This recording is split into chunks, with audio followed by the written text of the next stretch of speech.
The thing about your life falling apart is that it never happens during a convenient moment. It doesn't wait for a quiet Tuesday evening when you're mentally prepared for catastrophe.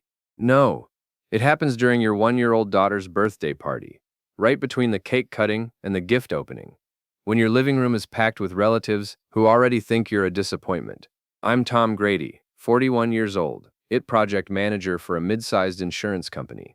And until 3 hours ago, I thought I was a reasonably happy husband and father. Keyword, thought. Tommy, could you grab more wine from the kitchen?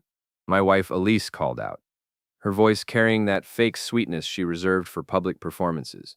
She was holding court near the fireplace, our daughter Zoe balanced on her hip, surrounded by her usual crew of admirers. The living room of our Briarwood Lane colonial was decorated with enough pink balloons to float a small aircraft. Elise had gone overboard, as usual. Nothing said happy family like spending $300 on decorations for a party the birthday girl wouldn't even remember.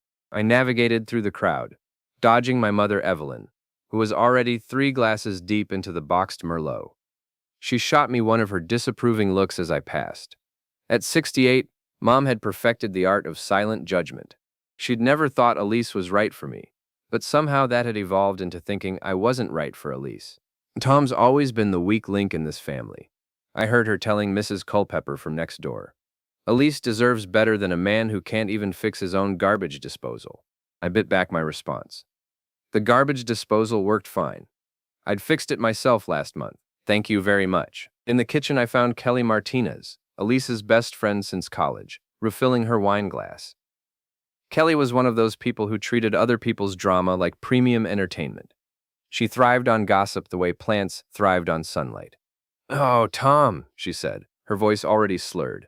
Great party. Elise really outdid herself. Yeah, she's got a talent for going big, I replied, grabbing 2 bottles of wine from the counter. She's amazing, Kelly gushed. I don't know how she does it all. The job, the baby, keeping this place perfect, and she still looks incredible. If I didn't know better, I'd think she had some kind of secret. Something in her tone made me pause. Kelly had a way of dropping hints like breadcrumbs, leading you toward information she was dying to share. What kind of secret? I asked, despite knowing I probably didn't want the answer. Kelly glanced around dramatically, then leaned closer. Well, you didn't hear this from me, but she told me something interesting about Zoe. My stomach tightened. What about Zoe? Oh, nothing bad, Kelly waved her hand. Just something about, well, about how she was conceived. You know Elise was married before, right? To Dave? Oh, of course I knew about Dave. Elise's first husband had died in a motorcycle accident 4 years ago. It was tragic, and I'd never felt threatened by a ghost. Dead guys don't exactly pose competition. What about Dave? I asked. Kelly's eyes lit up with the joy of someone about to drop a bombshell. Well, before he died, they had some fertility treatments done. You know, stored some genetic material for the future. And when Elise wanted to get pregnant with Zoe, the wine bottles suddenly felt heavy in my hands. Kelly, what are you saying? I'm saying Zoe isn't biologically yours. Silly? Elise used Dave's stored sperm. She said it was easier than dealing with all the testing and procedures with a new partner. Plus, she wanted to have a piece of Dave with her forever. The kitchen tilted slightly. I set the wine bottles down before I dropped them. She told you this? Last month, when she'd had a few too many Cosmos at girls' night. She made me promise not to tell anyone, but I figured you already knew. I mean, you're her husband. Kelly kept talking, but her voice sounded like it was coming from underwater. Something about how romantic it was, how devoted Elise was to Dave's memory, how lucky I was to have such a sentimental wife. Lucky, right. I managed to mumble something about needing to check on the guests and stumbled back toward the living room. The party noise hit me like a wall of sound. Kids screaming, adults laughing, my mother's voice cutting through it all with some story about how her neighbor's son had just bought a house twice the size of ours. Elise was still by the fireplace, now talking to Brandon Holt, her business consultant. Brandon was everything I wasn't: tall, tan, and confident enough to wear a polo shirt without looking like he was trying too hard. He'd been showing up at our house more frequently lately, always with some excuse about helping Elise with her PR company's marketing strategy. I watched them together, noting things I'd been too trusting to see before. The way Brandon's hand lingered on her shoulder. The way Elise laughed at his jokes. Really laughed, not the polite chuckle she gave my attempts at humor. the way they stood just a little too close for a purely professional relationship. Tommy! My mother appeared at my elbow like a bad omen. You look pale. Are you feeling all right? I'm fine, Mom. You don't look fine. You look like you're about to be sick. Maybe you should sit down. I said I'm fine. She studied my face with the intensity of a detective examining evidence. You know, when your father looked like that, it usually meant he was about to do something stupid. Please tell me you're not about to do something stupid. Before I could answer, Zoe started crying. Elise immediately went into supermom mode, bouncing our daughter and making soothing noises. Watching her, I felt a complicated mix of emotions. Love for the little girl who'd been calling me Dada for 3 months. Rage at the woman who'd let me believe I was her father. And underneath it all, a growing certainty that my entire marriage was built on lies. She's getting cranky, Elise announced to the room. I think someone needs a nap. I'll take her upstairs, I offered. Elise hesitated for just a moment, long enough for me to wonder if she was afraid to let me alone with a child who wasn't biologically mine. Then she handed Zoe over. Thanks, honey. You're such a good dad. Word dad hit like a physical blow. I carried Zoe upstairs to her nursery, grateful for the temporary escape from the party. The nursery was painted soft yellow, with white trim, gender neutral and perfect. I'd spent 3 weekends assembling the crib, cursing at the incomprehensible instructions, and celebrating when I finally got it right. As I laid Zoe down in the crib I'd built for another man's child, she looked up at me with dark eyes that suddenly didn't look anything like mine. She had Elise's nose, but the eyes. I'd always thought they were my mother's eyes. Now I wondered if they were Dave's. Sleep tight, sweetheart, I whispered, and meant it. Whatever else was happening, this little girl was innocent. She didn't ask to be born into a web of lies. Downstairs, the party was winding down. I helped clean up, playing the role of dutiful husband, while my mind raced. Every smile felt fake. Every thanks for coming stuck in my throat like sawdust. By 8 o'clock, the last guest had left. Elise kicked off her heels and collapsed onto the couch with a satisfied sigh. That went perfectly, she said. Everyone had such a good time. Did you see how much Zoe loved all the attention? Yeah, it was great, I managed. Brandon said he'd never seen such a well-organized party. He was really impressed. I bet he was. Something in my tone made her look at me more closely. Are you okay? You've seemed off all afternoon. This was my chance. I could confront her right now, demand the truth, and maybe salvage something from the wreckage of my marriage. Or I could play it smart, gather more information, and figure out exactly how deep this deception went. I chose smart. Just tired, I said. It's been a long day. Why don't you go to bed early? I'll finish cleaning up. Yeah. I kissed her forehead, tasting betrayal on my lips. Good night, Elise. Good night, honey. Love you. Love you too. The lie came easier than it should have. I didn't sleep that night. Instead, I lay in bed listening to Elise breathe beside me, wondering how many other lies I'd swallowed over the past 2 years. Every memory felt contaminated now. Our first date, when she'd talked about wanting children someday. Our wedding, when she'd promised to be honest and faithful. The day she'd told me she was pregnant, tears of joy streaming down her face. Had any of it been real? At 5 a.m., I gave up on sleep and went to my home office. If Elise had been lying about Zoe's paternity, what else had she been lying about? I opened my laptop and started digging through our shared files, bank statements, anything that might give me answers. What I found was worse than I'd imagined. Elise had been transferring money from our joint savings account to a separate account I'd never seen before. Small amounts at first, 200 here, 300 there, but over the past 6 months, she'd moved nearly $15,000. Our house down payment fund, gone. I cross-referenced the dates with my business travel schedule. Every transfer had happened while I was out of town. Seattle in March, Denver in May, Chicago in July. Each time, I'd come home to find Elise relaxed and happy, claiming she'd had quiet weekends at home. My phone buzzed with a text from Nate Sullivan, my only real friend and drinking buddy since college. Coffee? You look like you need it? I glanced in the mirror and saw what he meant. My hair was sticking up at odd angles. My eyes were bloodshot, and I had the general appearance of a man who'd spent the night wrestling with demons. 20 minutes later, I was sitting across from Nate at Murphy's Diner, our usual spot for crisis management sessions. Nate was a construction foreman with the build to match, broad shoulders, calloused hands, and a face that had seen its share of bar fights. He was also the most loyal friend I'd ever had. You look like hell, he said without preamble. Feel worse? What happened? Did Elise's mother visit again? Worse. I told him everything. Kelly's revelation, the money transfers, the growing certainty that my entire marriage was a fraud. Nate listened without interrupting, his expression growing darker with each detail. Jesus, Tom, that's really screwed up. You think I'm overreacting? Hell no. If my wife pulled that kind of crap, I'd be talking to a lawyer, not sitting in a diner feeling sorry for myself. Maybe I should. Maybe you should what? Talk to a lawyer. Nate leaned back in his booth, studying my face. You serious about this? I don't know. I mean, what if Kelly was wrong? What if she misunderstood something Elise said? There's one way to find out. Paternity test? Paternity test. The idea terrified me. As long as I didn't know for certain, I could still hope Kelly had been mistaken. But if I took that test, and it confirmed my worst fears, there would be no going back. What about Zoe? I asked. I love that little girl, Nate. She's been calling me daddy. How do I just walk away from that?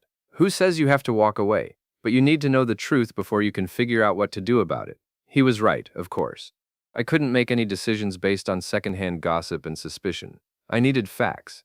That afternoon, while Elise was at work and Zoe was with the babysitter, I drove to a private lab across town. The technician was professional and discreet, explaining that results would be available in 3 to 5 business days. We'll need a sample from the child as well, she said. A simple cheek swab will do.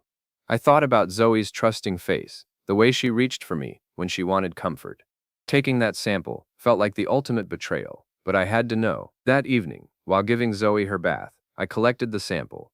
She giggled and tried to grab the swab, turning it into a game. If she only knew what Daddy was really doing. You're so good with her, Elise said from the doorway. She adores you. She's easy to love. Have you thought about having another one? I know we talked about waiting, but seeing you two together, the casual way she said it made my blood boil. Another child? Another opportunity for deception? Let's see how we handle one first, I said carefully. Of course, no rush. But there was something in her voice, a wistfulness that made me wonder if she was already planning baby number 2. And if so, whose genetic material would she use this time? The next 3 days crawled by like a prison sentence. I went through the motions of normal life, work, dinner, bedtime routines. While inside I felt like I was slowly dissolving. Every interaction with Elise felt fake. Every moment with Zoe was tinged with the possibility of impending loss. On Thursday morning, the lab called. Mr. Grady, we have your results. Would you like to come in, or would you prefer we email them to you? Email, I said quickly. I couldn't handle a face-to-face conversation about this. The email arrived 10 minutes later. I stared at the subject line, paternity test results, for a full minute before opening it. The technical language was dense, full of genetic markers and statistical probabilities. But the conclusion was crystal clear. Based on the analysis of the genetic markers, the alleged father is excluded as the biological father of the tested child. The probability of paternity is 0%. 0%. 0%. I read it 3 times, hoping the words would somehow rearrange themselves into a different message. They didn't. Zoe wasn't my daughter. Kelly had been telling the truth. Elise had used her dead husband's sperm to conceive a child, then let me believe I was the father for over a year.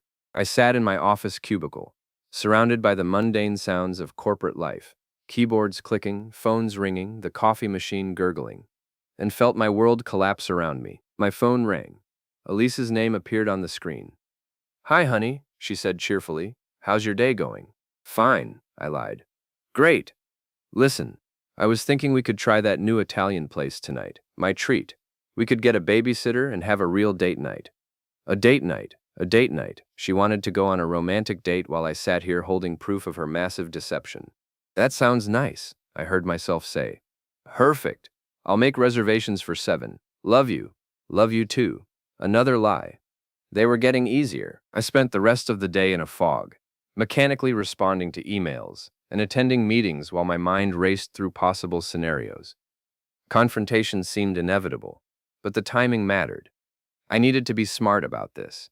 That evening, I sat across from my wife at Vincenzo's, watching her smile and laugh and play the role of loving spouse, and felt like I was having dinner with a stranger. She looked beautiful in her blue dress, the one I'd bought her for our anniversary. Her eyes sparkled in the candlelight as she told me about her day, her latest client, her plans for expanding her business. Brandon thinks I should consider opening a second office, she said, twirling pasta around her fork. He knows some investors who might be interested. Brandon thinks a lot of things. She paused, fork halfway to her mouth. What's that supposed to mean? Nothing, just an observation. Tom, you've been acting strange all week. What's going on? This was it, the moment of truth. I could lay everything on the table right now, demand explanations, and maybe get some honest answers for the first time in our marriage. Instead, I smiled and reached across the table to take her hand. Nothing's going on. I've just been stressed about the Morrison project at work. But let's not talk about that. Tell me more about these investors. She squeezed my hand, her face softening with relief and affection. You work too hard, you know that. But that's one of the things I love about you. You're so dedicated, so responsible. Responsible. The word tasted bitter in my mouth. I'd been responsible for a child who wasn't mine. Responsible for a mortgage on a house my wife was secretly draining funds from. Responsible for maintaining a marriage built on lies. I try, I said. We finished dinner making small talk about work, the weather, plans for the weekend. Normal couple conversation. If anyone had been watching us, they would have seen a happy marriage, two people comfortable with each other after years together. They wouldn't have seen the man sitting across from his wife, planning his exit strategy. The next morning, I called in sick to work and drove to the office of Harold Karp, a family law attorney Nate had recommended. Karp was in his 60s, with silver hair and the kind of steady demeanor that suggested he'd seen every possible variation of human betrayal. Paternity fraud, he said after I'd explained my situation. It's more common than you'd think, but that doesn't make it any less devastating. I'm sorry you're going through this, Mr. Grady. What are my options? Several. You can sue for damages related to the fraud, child support you've paid, medical expenses, emotional distress. You can also petition to have your name removed from the birth certificate. The birth certificate. I'd been so proud when they'd handed me that document at the hospital, seeing Thomas James Grady listed as the father. Now it felt like evidence of my own gullibility. What about custody? I asked. Karp's expression grew sympathetic. That's the difficult part. Since you're not the biological father, and there was no formal adoption, you have no legal rights to the child. However, if you've been acting as the father for a significant period, you might be able to argue for some form of visitation based on psychological parentage. The idea that you've formed a parental bond with the child, regardless of biology. It's not guaranteed, but it's possible. I thought about Zoe's face lighting up when I walked into a room, the way she reached for me when she was scared or tired. The idea of losing that connection felt like losing a limb. There's something else you should know, Karp continued. If you decide to pursue this legally, your wife will likely respond aggressively. Paternity fraud cases tend to get very ugly very quickly. She may try to discredit you, claim you were an unfit father, anything to protect herself from liability. She wouldn't do that.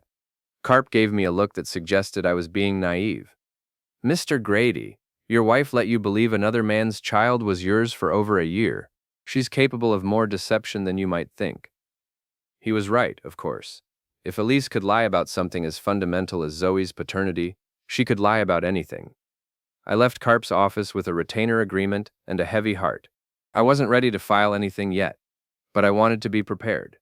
Knowledge was power, and I'd been powerless long enough. That afternoon, I decided to do some investigating of my own. If Elise was having an affair with Brandon, and all signs pointed to yes, I wanted proof. I drove to his gym, Iron Paradise, a upscale fitness center that catered to the kind of people who considered their workout routine a lifestyle choice. Brandon was easy to spot. He was leading a personal training session with a woman who looked like she'd stepped out of a fitness magazine. Everything about him screamed success.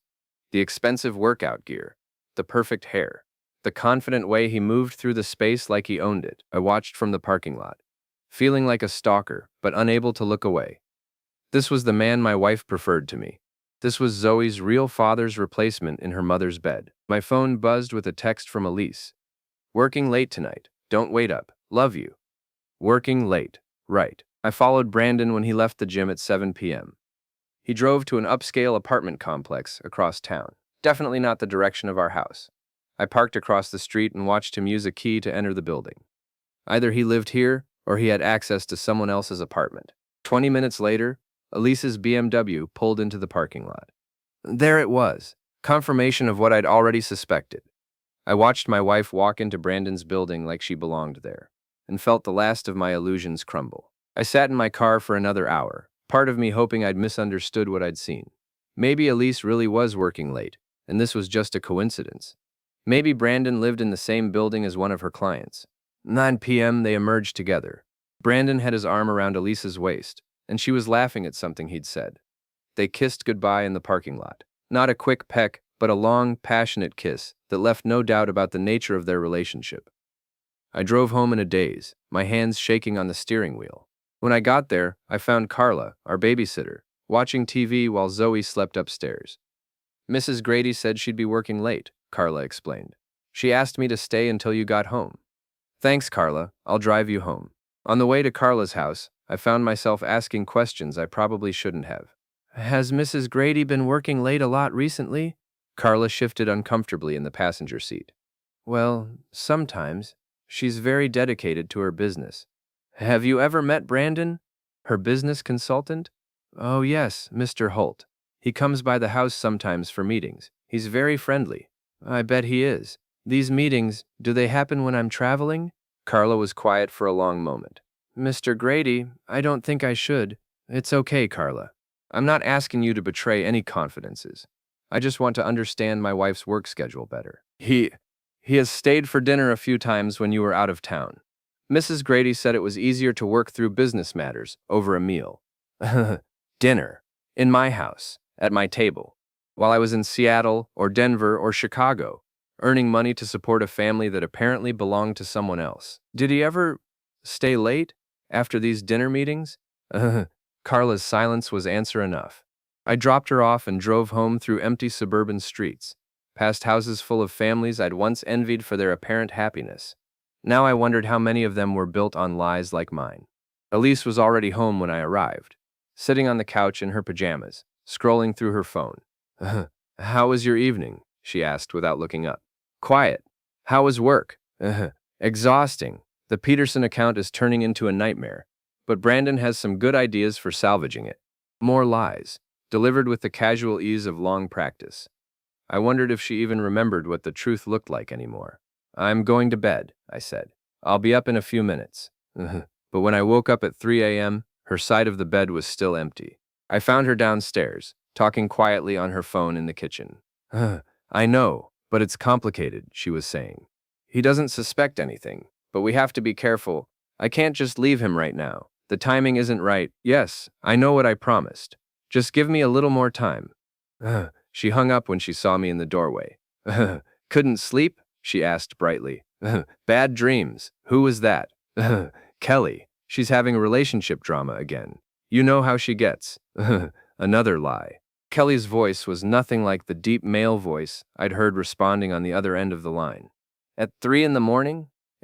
She's been drinking. You know how she gets when she drinks. I nodded and went back to bed. But sleep was impossible.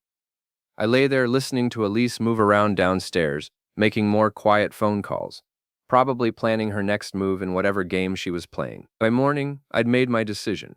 If Elise wanted to play games, I could play games too. But I was going to play to win. I called Harold Karp and scheduled another meeting. It was time to stop being the victim and start being the predator. The war was about to begin. Harold Karp's office felt different the second time around. Less like a refuge and more like a command center. I'd brought evidence this time. Bank statements, photos from my surveillance of Brandon's apartment, phone records showing calls between Elise and Brandon at all hours. This is good, Karp said, reviewing my materials. Very thorough.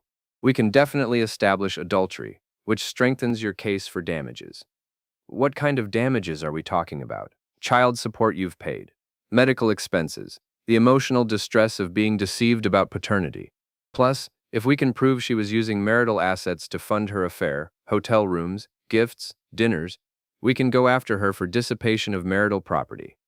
The legal terminology felt clinical, but underneath it was something that satisfied a deep need for justice. Elise had stolen more than money from me. She'd stolen a year of my life, my sense of identity as a father, my ability to trust my own perceptions. There's something else, I said. I want to go public with this. Karp raised an eyebrow. Public how? Social media. Maybe contact that blogger who covers local gossip. What's his name? Dirty Dale. I want everyone to know what she did. Mr. Grady, I understand your anger, but public shaming can backfire. It might make you look vindictive. I don't care how I look.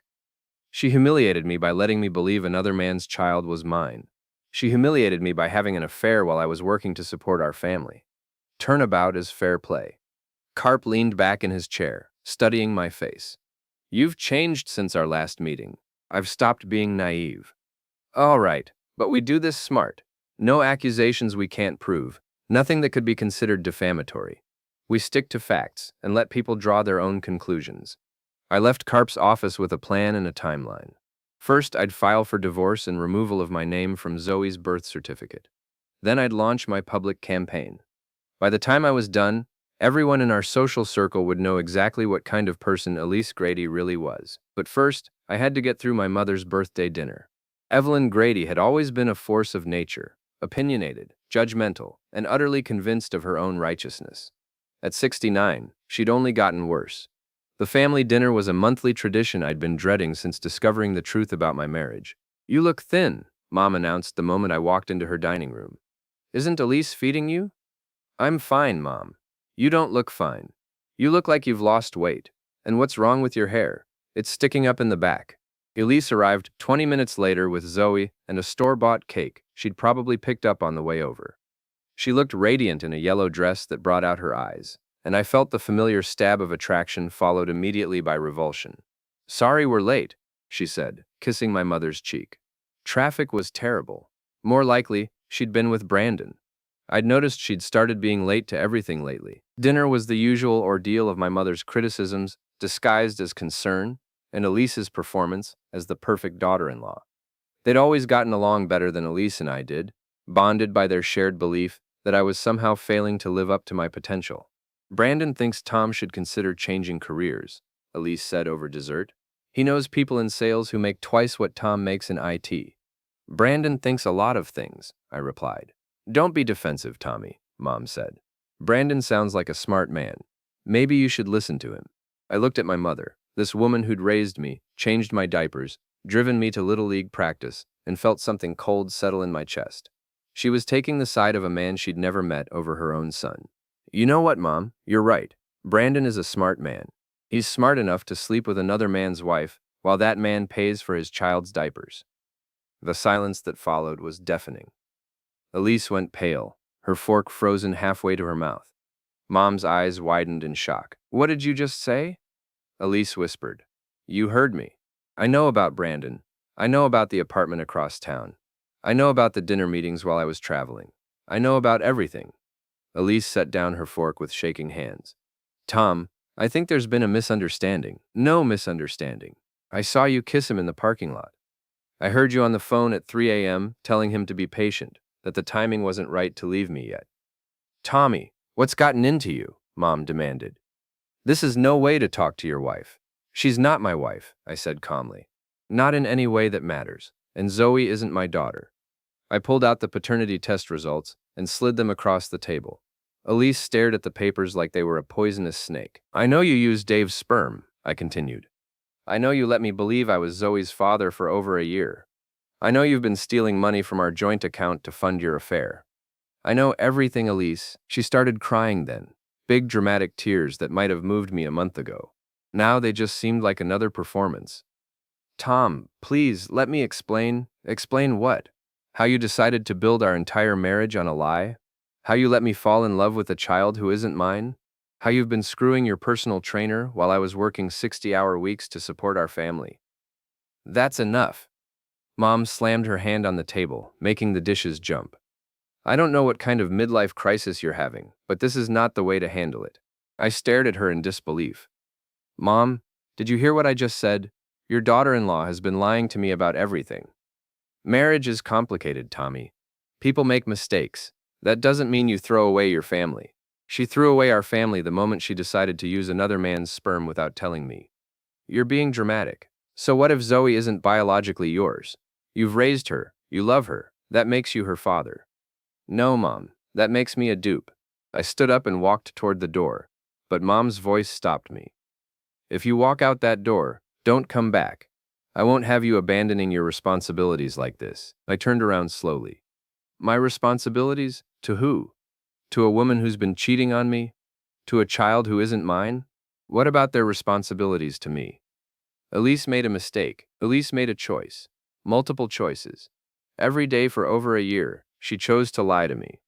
She was trying to protect you. From what? The truth? Mom's face was flushed with anger and righteousness. From your own weakness. You never could handle difficult situations. You always run away when things get hard. The words hit like a physical blow. This was my mother, the woman who was supposed to love me unconditionally, and she was choosing my lying, cheating wife over me. You know what, Mom? You're right. I am running away from all of this. I walked out of her house and didn't look back. Behind me, I could hear Elise crying and Mom's voice raised in comfort. They'd probably spend the next hour talking about what a disappointment I was, how I'd overreacted, how they'd always known I wasn't strong enough for the real world. Let them talk. I had bigger plans. The next morning, I filed for divorce. By afternoon, the papers had been served. Elise called me 17 times. I didn't answer. Instead, I called Dirty Dale. His real name was Dale Morrison, and he ran a gossip blog that covered our mid-sized city like a tabloid. He was sleazy, unethical, and exactly what I needed. Tom Grady? He said when I introduced myself. Should I know that name? Not yet, but you will. I've got a story for you about paternity fraud, adultery, and a local business owner who's been playing very dirty games. There was a pause. Then the sound of fingers typing on a keyboard. I'm listening. By